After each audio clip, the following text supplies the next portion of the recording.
Good afternoon, Coach. Can you hear me okay? Yep. Hi, Coach. This is John Sudbury from the AllState Sugar Bowl in the Media Relations Office. We're going to get started up right now. I'll be moderating the whole thing. We'll start with a brief opening statement, then we'll go to questions. So if you'd like to go ahead and start up with the opening statement. Thank you. Well, we're excited to be in the Sugar Bowl. Obviously, amazing tradition. For us to be in there in our second year, just a phenomenal job by our players and assistant coaches, playing a great opponent. Coach Aranda well, not from working with him, but from going against him at a number of places. I think I mentioned before, I remember being at one of the places and there was a stat of, the previous 5 years of where he had been.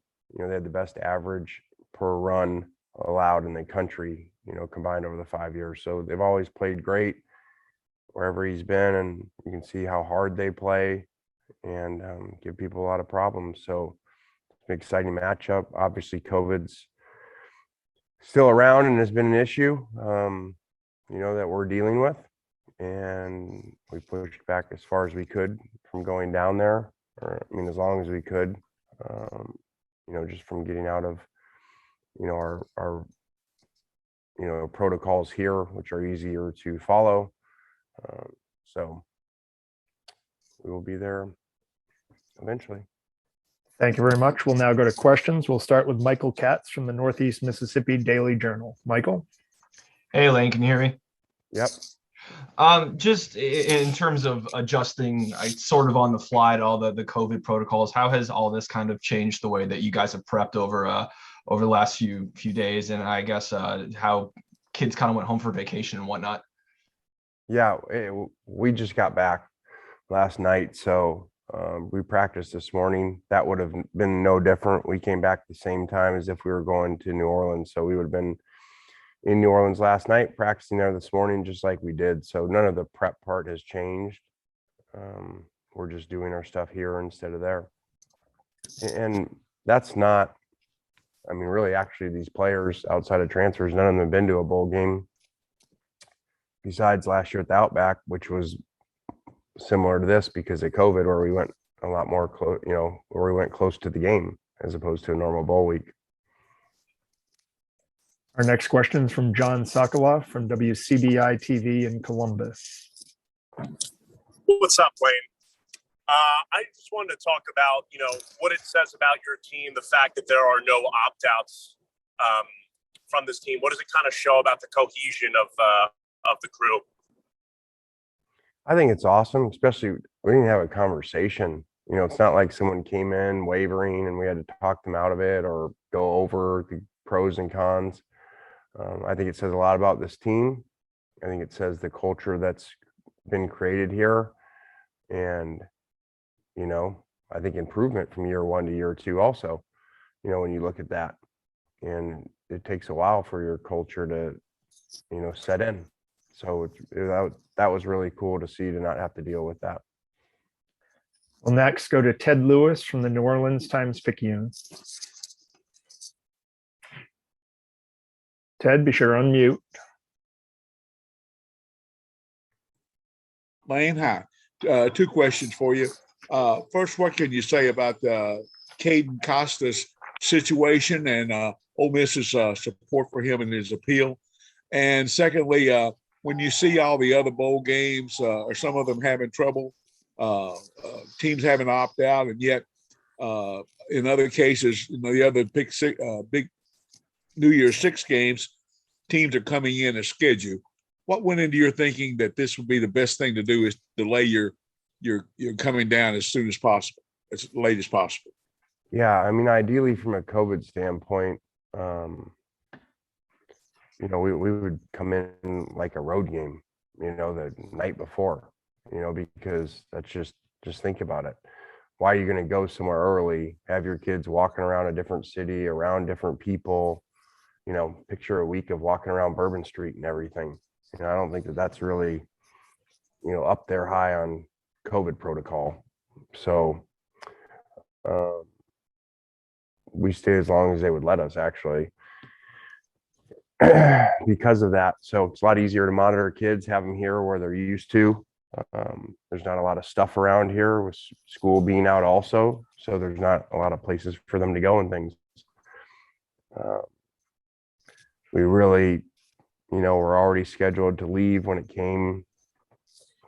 this came about, where they allowed us, actually literally as people were leaving here before the break is when they came out and said, with allowing us not to have to go as scheduled for teams.